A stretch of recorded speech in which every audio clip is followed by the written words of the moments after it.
चलिए आज सीधे मुद्दे पर आते हैं। सुरक्षित और भरोसेमंद निवेश की बात हो तो सबसे पहला नाम जो जहन में आता है वो है पोस्ट ऑफिस। लेकिन जीवन भर की गाड़ी कमाई कहीं भी लगाने से पहले उसके पीछे की गहराई को समझना बहुत जरूरी है। आज के इस विश्लेषण में हम स्रोत सामग्री के कुछ चुनिंदा शब्दों और एक बेहद सीधे सवाल की तह तक जाने वाले हैं। हम ये समझेंगे कि निवेश की दुनिया में कुछ खास शब्दों का असली मतलब क्या होता है और कैसे ये नजरिया हमारे वित्तीय भविष्य को देखने का नजरिया पूरी तरह से बदल सकता है। अब निवेश करते समय एक सवाल जो लगभग हर किसी के मन में उठता है वो ये है कि पोस्ट ऑफिस की सबसे बेहतरीन योजना आखिर है कौन सी। और ऐसा सोचना बहुत स्वाभाविक भी है। हर इंसान उसी एक जादुई विकल्प की तलाश में रहता है जो सबसे ज्यादा मुनाफा दे। लेकिन जरा सोचिए, क्या सच में कोई एक ऐसा सबसे बेहतरीन विकल्प मौजूद होता है? ये सवाल अपने आप में बहुत दिलचस्प है, क्योंकि ये सीधे तौर पर हमारी उस फितरत को दिखाता है जहां हम हमेशा सिर्फ सर्वश्रेष्ठ ही चुनना चाहते हैं। यहां ध्यान देने वाली बात यह है कि स्रोत सामग्री में सबसे बेहतरीन योजना का जवाब किसी एक खास योजना का नाम लेकर नहीं दिया गया। इसके बजाय एक बहुत ही दिलचस्प शब्द का इस्तेमाल हुआ है, और वो है रणनीतियां, यानी प्रीमियर पोस्ट ऑफिस निवेश रणनीतियां। ये एक बहुत बड़ा संकेत है। इसका साफ मतलब है कि सही जवाब किसी एक योजना के नाम में नहीं, बल्कि एक बहुत ही व्यापक सोच में छिपा है। निवेश को सिर्फ एक उत्पाद की तरह खरीदने के बजाय उसे एक पूरी प्रक्रिया की तरह देखना ही असली सफलता की चाबी है। वित्तीय दुनिया में ना हर एक शब्द का अपना एक अलग ही वजन होता है। अब इस प्रीमियर रणनीतियों को ही ले लीजिए। इसका मतलब सिर्फ पोस्ट ऑफिस जाकर पैसे जमा कर देना नहीं है, बल्कि ये एक उत्कृष्ट दृष्टिकोण अपनाने की तरफ एक बहुत बड़ा कदम है। चलिए इन शब्दों की थोड़ी और गहराई में चलते हैं और समझते हैं कि कैसे एक साधारण सी जमा राशि एक बहुत बड़ी वित्तीय योजना का अहम हिस्सा बन सकती है। तो सबसे पहले बात करते हैं इस शब्द प्रीमियर की। प्रीमियर का सीधा सा अर्थ है सबसे प्रमुख, सबसे उत्कृष्ट या एकदम अव्वल दर्जे का। निवेश के मामले में इसका मतलब सिर्फ कोई खास खाता खोल लेना नहीं है। ये दरअसल गुणवत्ता के सबसे ऊंचे स्तर को दिखाता है। एक ऐसी स्थिति जहां निवेश सिर्फ एक आदत नहीं रह जाता, बल्कि एक कला बन जाता है। इसे एक ऐसे मानक की तरह देखा जाना चाहिए जो आम वित्तीय फैसलों को बेहतरीन और समझदार फैसलों से बिल्कुल अलग कर देता है। और इसी उत्कृष्टता के साथ जुड़ता है हमारा दूसरा शब्द, रणनीति। रणनीति का मतलब सिर्फ पैसे बचाना बिल्कुल नहीं है, बल्कि ये किसी खास लक्ष्य को हासिल करने के लिए बनाई गई एक बहुत ही सोची समझी योजना है। यहां किसी दिशाहीन निवेश की बात नहीं हो रही है।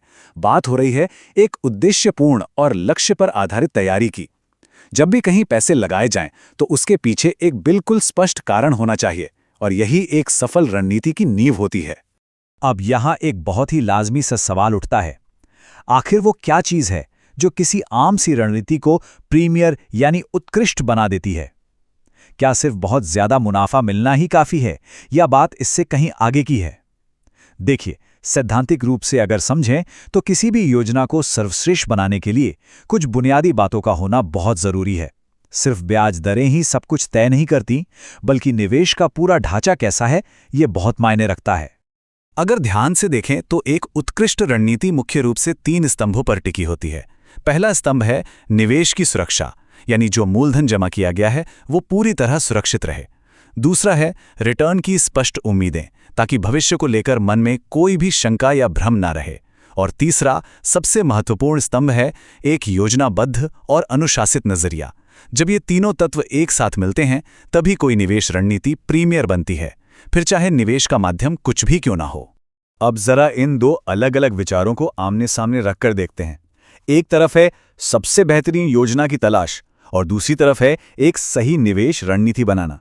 सच कहा जाए तो सबसे बेहतरीन खोजना अक्सर एक मृग तृष्णा साबित होता है, क्योंकि जो चीज किसी एक इंसान के लिए एकदम सही है वो शायद किसी और के लिए बिल्कुल भी उपयुक्त ना हो। इसलिए हमारा ध्यान किसी जादुई विकल्प को खोजने से हटकर एक ऐसी ठोस योजना बनाने पर होना चाहिए जो समय और हालात की कसौटी पर खरी उतर सके। असल में सबसे बेहतरीन की परिभाषा पूरी तरह से व्यक्तिपरक होती है। ये इस बात पर निर्भर करता है कि किसी की वित्तीय स्थिति कैसी है, वो कितना जोखिम उठा सकता है और उसके भविष्य के लक्ष्य क्या हैं। किसी को अपने रिटायरमेंट के लिए पैसों की जरूरत हो सकती है, तो किसी को कुछ ही सालों में घर बनवाने या किसी बड़े खर्च के लिए पैसों की दरकार हो सकती है। इसलिए कोई एक योजना हर किसी के लिए एक समान रूप से सर्वश्रेष्ठ नहीं हो सकती। असली श्रेष्ठता तो इसी बात में है कि किसी की जरूरत और उस निवेश योजना के फायदों के बीच कितना बेहतरीन तालमेल बैठता है। तो इस पूरे गहन विश्लेषण के आखिरी पड़ाव पर एक बहुत ही विचार करने लायक सवाल सामने आता है। वित्तीय रणनीतियों की दुनिया में ये सर्वश्रेष्ठ होने का पैमाना आखिर तय कैसे होता है? अब तक ये बिल्कुल स्पष्ट हो चुका है कि इसका जवाब किसी विज्ञापन या किसी एक योजना के नाम में नहीं छिपा है, बल्कि इसका जवाब खुद हमारे अपने लक्ष्यों और हमारी अपनी बनाई गई सावधानीपूर्ण रणनीति के भीतर ही मौजूद है। इसलिए अगली बार जब भी निवेश का ख्याल आए तो सबसे अच्छी योजना खोजने के बजाय ये सोचना ज्यादा फायदेमंद होगा कि वित्तीय लक्ष्यों को पूरा करने के लिए सबसे अच्छी रणनीति क्या हो सकती है।